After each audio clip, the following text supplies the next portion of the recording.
Bonjour. Bonjour. Bonjour. Bonjour. Je vais commencer avec une phrase d'André Gide qui dit « Dans un monde où chacun triche, l'homme vrai fait figure de charlatan. » Nous vivons dans un monde de mensonges, où tout le monde ment. Qu'est-ce qui fait que je monte dans l'échelle sociale? C'est que je mens plus que les autres. Meilleur je suis à mentir, plus j'ai de récompenses. Du pouvoir, de l'argent, du prestige. Ce que nous venons de voir dans le film de Laurent Louis ne se passe pas qu'en Belgique.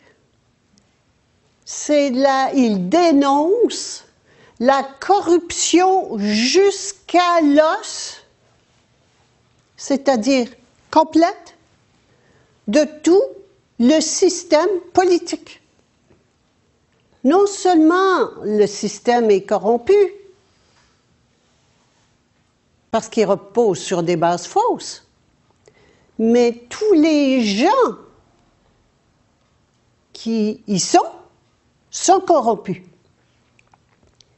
La corruption individuelle règne à tous les niveaux, dans tous les systèmes.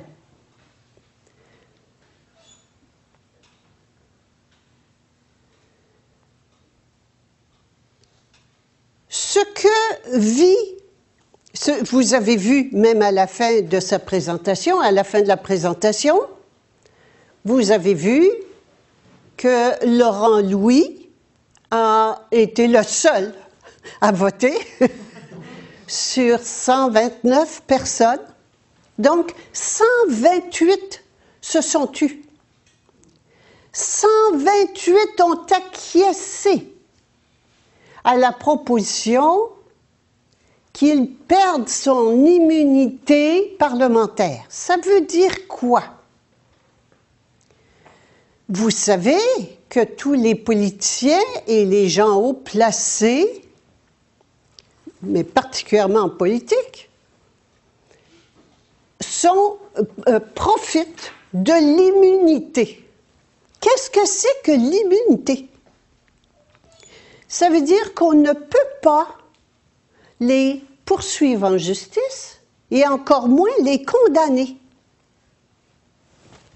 Ils peuvent faire n'importe quoi. Ils ne sont pas condamnables. Ils sont impunis. Qui a pu voter une loi pareille? Eux, pour eux. Hein? Ça semble logique. Eh bien, est-ce qu'on va continuer à croire qu'il y a des bonnes lois?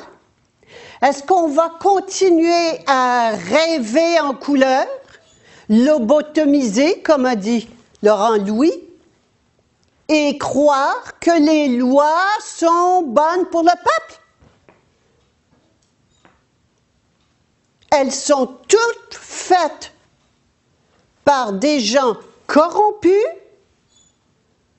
pour leurs intérêts, pour servir leurs intérêts.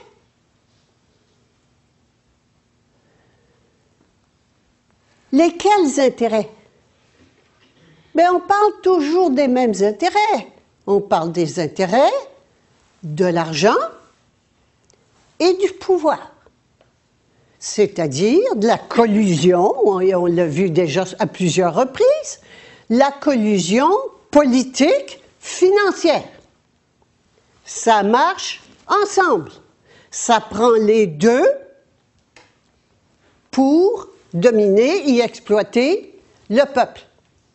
Ça prend un système politique qui fait des lois qui servent l'argent qui va les imposer avec un système policier par la force, et ça prend un système financier qui profite de l'argent. C'est comme ça que ça marche. Qu'allons-nous faire? Et nous nous taisons. C'est sûr, nous nous taisons. On le voit de plus en plus ces temps-ci. On commence à s'ouvrir les yeux. On commence à se réveiller. On n'a pas encore remis en question la nécessité d'un gouvernement. Non, ça, on ne peut pas penser autrement que ça nous prend un gouvernement. Alors, qu'est-ce que je fais quand j'élis un gouvernement? Je donne mon pouvoir et mon argent. Vous avez jamais pensé que si je gardais mon pouvoir et mon argent, que je ne pourrais pas faire pire que ce qu'on voit là? Vous croyez que la pédophilie, c'est seulement en Belgique? C'est sûr. C'est sûr. Il y a quelque chose, un virus dans ce pays-là. C'est pas ailleurs. Personne ne monte dans l'échelle sociale à un certain niveau sans être pédophile. Les décisions sont prises au niveau de sociétés secrètes et où les membres doivent participer pour être accueillis, acceptés, doivent participer à des tortures, des viols d'enfants, des tortures et même les manger. Boire le sang, les manger. Alors, réveillez-vous. Réveillez-vous. C'est cela qui dirige notre pays. C'est cela qui dirige nos multinationales. C'est cela qui dirige les banquiers. Ils sont tous pédophiles. Arrêtez de croire que ce sont des exceptions. Et vous avez entendu, les dossiers ont été cachés, la justice a menti. Savez-vous combien de personnes sont mortes pour avoir trouvé des choses qui n'étaient pas conformes aux intérêts des tout-puissants? En Belgique, 30 personnes sont mortes. Enquêteurs et policiers, je crois. 30 personnes ont été assassinées pour être sûr que ça ne sorte pas, que les noms ne sortent pas. Eh bien, Laurent Louis a eu le courage de sortir le dossier, d'aller voir les rapports d'autopsie et même de sortir les noms des pédophiles de Belgique. Quelques-uns. Évidemment, vous pouvez comprendre qu'on va lui donner les coups de bâton. C'est sûr. Il le savait. Il a même dit, et c'est important, c'est pas un imbécile, Laurent Louis, les dossiers sont en lieu sûr et s'il m'arrive quoi que ce soit, ils vont sortir publiquement. Hein? Alors oui, il sait très bien que sa peau est en danger, qu'il risque d'être tué. Alors, qu'est-ce qu'on fait dans ces cas-là? Bien, on fait tout ce qu'on peut pour faire taire. Alors, aujourd'hui, ce que je me propose de voir avec vous,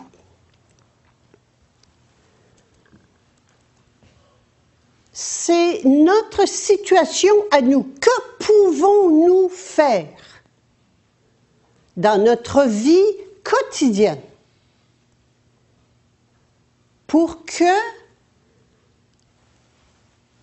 cet état, cette société, cette humanité change?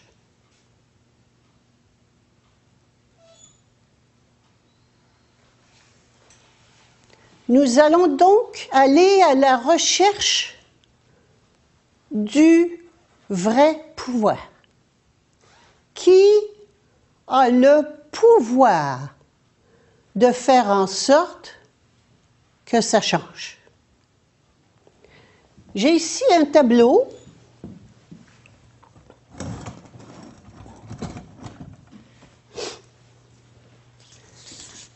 J'ai un tableau qui s'intitule les quatre CO de la collaboration. Vous pouvez comprendre que ça prend une collaboration de plusieurs personnes pour que ce monde continue dans sa corruption monstrueuse. Quand j'ai écrit La mafia médicale, je me suis posé la question suivante. Pour qui est-ce que j'écris le livre? Je n'écrivais pas le livre pour m'amuser. Je savais très bien ce que je risquais. Et je pensais même que j'allais me faire tuer. Alors, je n'avais aucun doute sur la retaliation, c'est-à-dire les punitions qui m'attendaient. J'avais accepté cela. Mais je me suis dit, je veux écrire le livre parce que quand on écrit un livre, on s'adresse à quelqu'un dans sa tête. Toujours. Alors, je me suis dit, pour qui j'écris le livre? Alors, je me suis posé la question suivante. Est-ce que j'écris d'abord pour les gens qui sont haut placés et qui savent? Je ne les connais pas. Je ne les connais pas, donc je ne pouvais pas m'adresser à eux. Je ne les connais pas, ils sont cachés. Dans des sociétés secrètes en haut, vous avez des noms. Si vous montez puis vous fouillez des dossiers, vous arrivez sur des noms de corporations, mais jamais sur le nom des personnes qui sont derrière. Alors, je ne les connaissais pas. Bon, je suis passée au niveau suivant, niveau politique, banquier, les niveaux de l'argent. Et je connaissais des personnes haut placées au gouvernement que j'ai approché pour faire part de ça, de certaines choses. Pas du livre que j'allais faire, parce que je ne serais plus là aujourd'hui, mais de certaines choses que je constatais dans le domaine médical et qui me posaient question. J'ai eu une réponse polie qui feignait de ne pas comprendre de quoi je parlais. Bon. Ensuite, j'en ai parlé autour de moi, ici, aux complicités. Complicité, c'est les gens qui exécutent. Donc, j'en ai parlé autour de moi à des confrères en médecine, qui m'ont regardé comme si j'étais tombée sur la tête et qui m'ont dit « De quoi tu parles? Fais pas ça. » D'autres m'ont dit « Touche pas à ça, c'est dangereux. » Bon, alors j'ai vu qu'il n'y avait aucune ouverture de ce côté-là, mais vraiment aucune. Alors je me suis dit, ben écoute, je vais aller parler aux consommateurs. Je vais aller parler à la personne qui consomme des soins médicaux, au peuple. Et j'ai réalisé qu'en fait, le vrai pouvoir est ici. C'est parce que nous consentons que c'est possible. Qui a le vrai pouvoir dans le domaine de la santé? Les malades. Si les malades ne vont pas chez le docteur, il n'y a pas de système de santé. Réalisez le pouvoir que nous avons. Le docteur, il ferme ses portes, les hôpitaux ferment leurs portes. Tout le système de santé s'effondre, il n'y en a plus. Voyez-vous le château de cartes que nous entretenons. C'est nous qui avons le pouvoir, le vrai pouvoir. C'est nous qui l'avons. Que faisons-nous? Nous le donnons. Nous le donnons aux docteurs, aux politiciens, aux juges, aux policiers, partout, plutôt que de l'exercer nous-mêmes. C'est cela le consentement. Pire que ça, si un de nos confrères ou consoeurs ose parler, on lui tape sur la tête. On le dénonce. On l'envoie se faire punir. Pourquoi? Pourquoi on fait ça? On fait ça parce qu'on a peur. C'est parce qu'on a peur qu'on consent. Tout le monde sait que la politique est pourrie, que les politiciens sont pourris, que les banquiers sont pourris, que les juges sont achetés. Tout le monde le sait. Mais vous continuez à aller voter. 57% ou 53% de la population qui est allée voter il y a un mois. Vous êtes allés encore faire quoi? Donner votre pouvoir. Donner votre pouvoir à qui? Des corrompus. Entretenir des systèmes corrompus. Des systèmes qui ne peuvent pas tenir. Ils vont tous s'effondrer. Vous risquez de vous effondrer avec. Aller chez le médecin, c'est dangereux, je vous le dis depuis je ne sais pas combien de temps. Puis vous continuez d'y aller. C'est dangereux. Pourquoi? Parce que le médecin, il se trouve ici, il est complice. La seule chose qu'il veut, c'est son chèque de paye. Pour payer sa femme. Excusez le lapsus. Payer.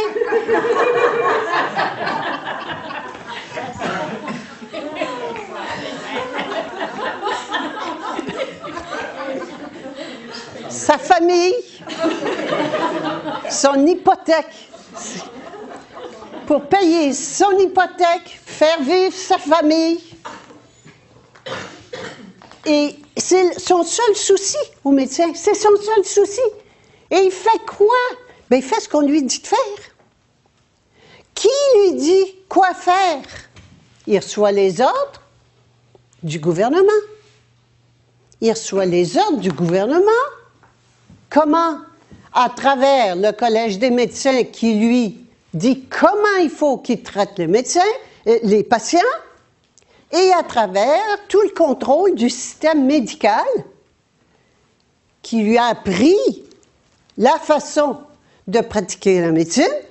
Et le système médical est contrôlé par qui? Par l'industrie pharmaceutique.